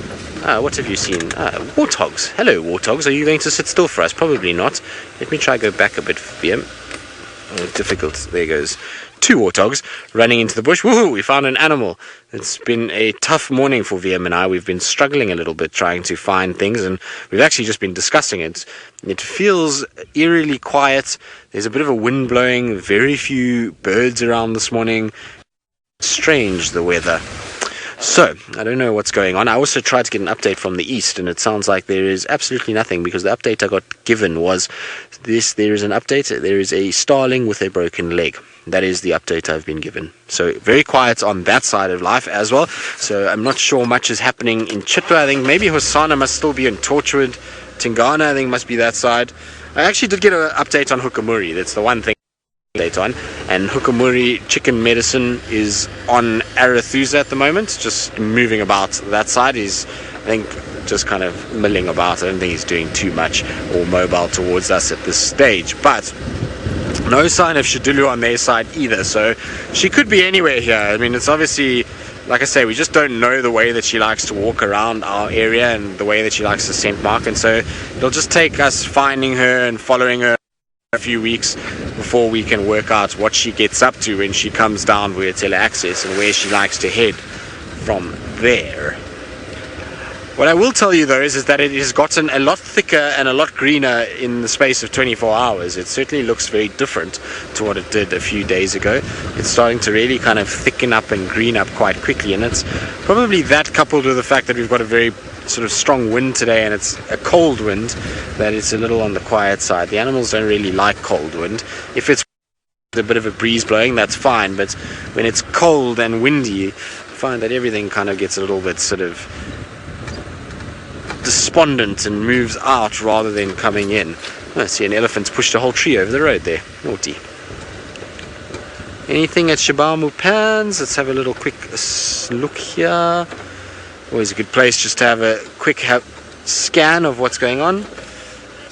Always kind of think about these pans quite fondly, because when I first started here, this was Shongile and Hosana's hangout, and you used to come here most days and there would be either tracks for them or them themselves sitting there. So it's a bit sad when you think that little Shongile hasn't been seen for quite some time, and so you used to see her there a lot. I remember finding her there regularly, and so I always kind of come here with that outside hope that one of them will be sitting back here, but I doubt it. I mean, Hosana hasn't been this side in months. Shongile, as we know, hasn't been seen in months, so it's not really their hangout anymore. And it's amazing how things have changed 1 year on, and they don't spend any time here, whereas before it was their kind of go-to spot. They used to just bounce between here and Treehouse Dam all the time. things go out here. That's, nature changes and it's constantly shifting and moving, and things are different every single day. And it's amazing how we kind of, because it happens over a time period, and because we're out here every day, you don't really notice it until you reflect back on a time, before, when things were very different. So, we've kind of, you get caught up in what's going on at the time, but when you start looking back, it's amazing how a year later things are absolutely different to what they were. And a little bull elephant. I'm sorry, that's right. Sorry, boy. So it's a young bull that's around, and you can see not exactly happy that I came around the termite mound as quickly as I did. Even though I wasn't going very fast, he just got a bit of a fright. So his tail is still erect and his ears are out, which means he's a little kind of upset about things and slightly nervous. And it's probably to do with the wind that we've got as well, that's making him a little bit more on edge. And there we go, disappearing through the dense greenery that is Djuma at the moment. Quite quickly. But like I was saying, if you think back to a year ago, it's crazy how different the movement of a lot of our animals is. So, a year ago we had Fangs herd here regularly. Now we don't see her much at all.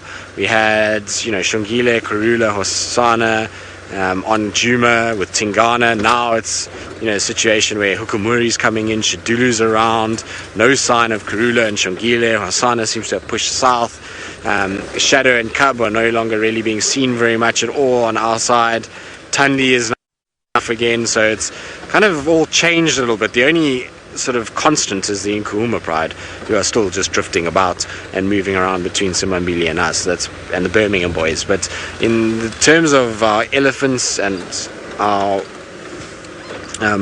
leopards, things are vastly different. Even the buffalo is a bit different. At least we're starting to see some herds of buffalo coming in. So interesting how things shift and change, and I suppose that's how nature works, is you have to have years of ups in all the different animals, because otherwise it would just become a very stagnant system, and you'd probably get too much inbreeding and those kind of things. So I suppose it's all a necessary thing. It's just sad when you think back that all of our favorite animals are no longer around. Well, not all of them, but some of them at least. Okay, Treehouse Dam, time for you to deliver. Let's see if Tamba is sitting on the dam wall with Shadow and Cub and Shongile. Here we go. Throwing it into the atmosphere, because all one can do is to throw it out there and hope for the best. Dam, I'm wondering what you guys think. Where do you think we're going to find ourselves a spotty cat this morning? Twin Dams? Chitwa? I don't know. Maybe somewhere. Anywhere. Doesn't look like there's 4 leopards on the dam wall though, that I was hoping for.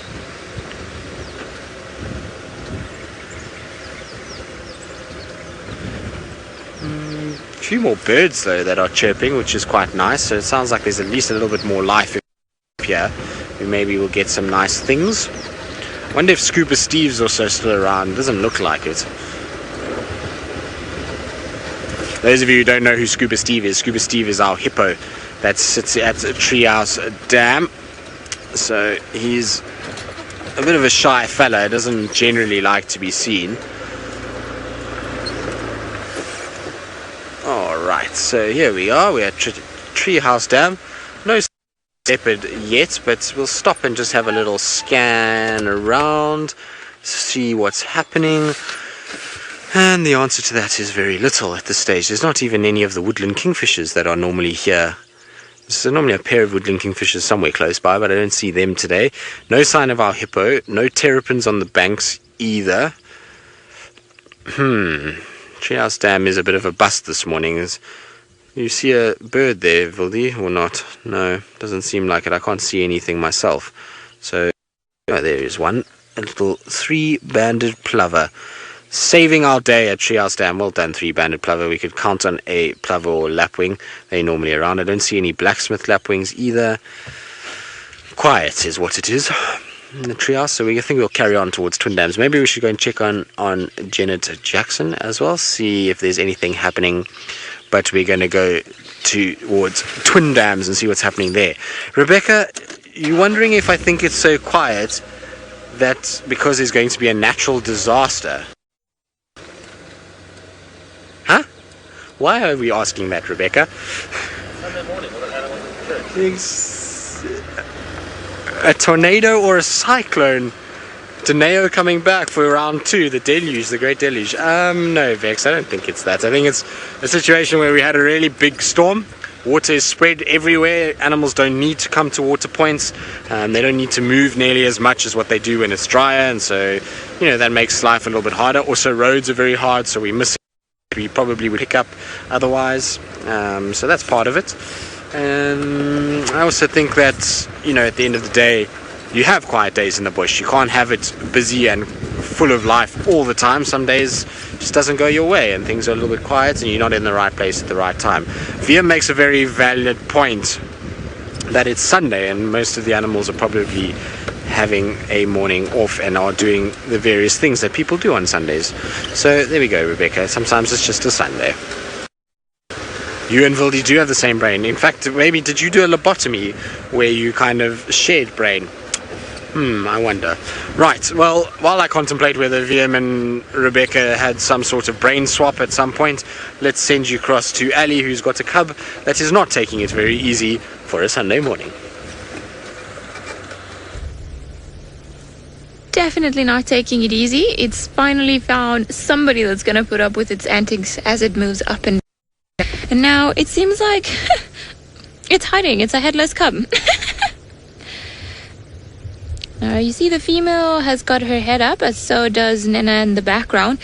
And there was a sound that came from further away from where we are, and we've been hearing elephants all around. So I wonder if perhaps they didn't hear the elephants as well, and just checking out whatever it is that could be happening around here, because no doubt elephants, should they bump into the lions, would try and chase them away. Definitely a lot of heads up, which is the most active we've seen them around.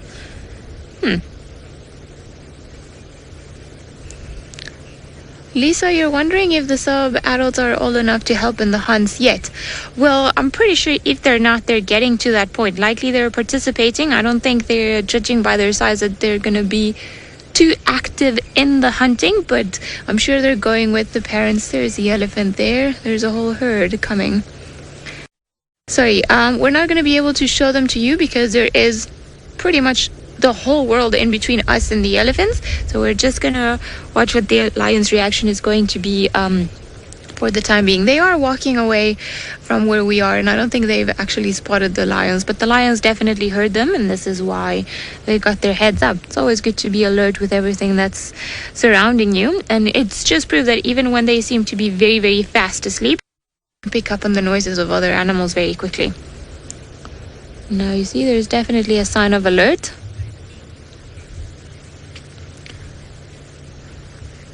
Mr. T, you're wondering how long can lions go without water or food? Well, they can only go without water for a few days at a time. Same with food. Now, the elephants are coming this way. And we are in a bit of a tricky position. And they are definitely coming with some intent. The lions are going to move, and I think we are just going to let the elephants take this one and just tell us what they feel like. But they are walking with a bit of an attitude. And I think they're just going to come and drink from this water hole.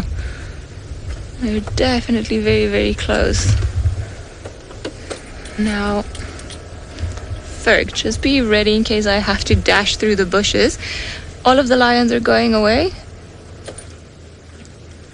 The elephant, no doubt they were coming to drink at this water hole, and they've got tiny little ones, so that would make them very, very protective of everything that's happening. So you see they're almost forming a circle around the youngsters. The water is here, but they can definitely smell the lions. Now the lions have crossed the drainage line and they've gone into thicker bush to try and get away from the elephants, because they've also got little ones that they have to protect.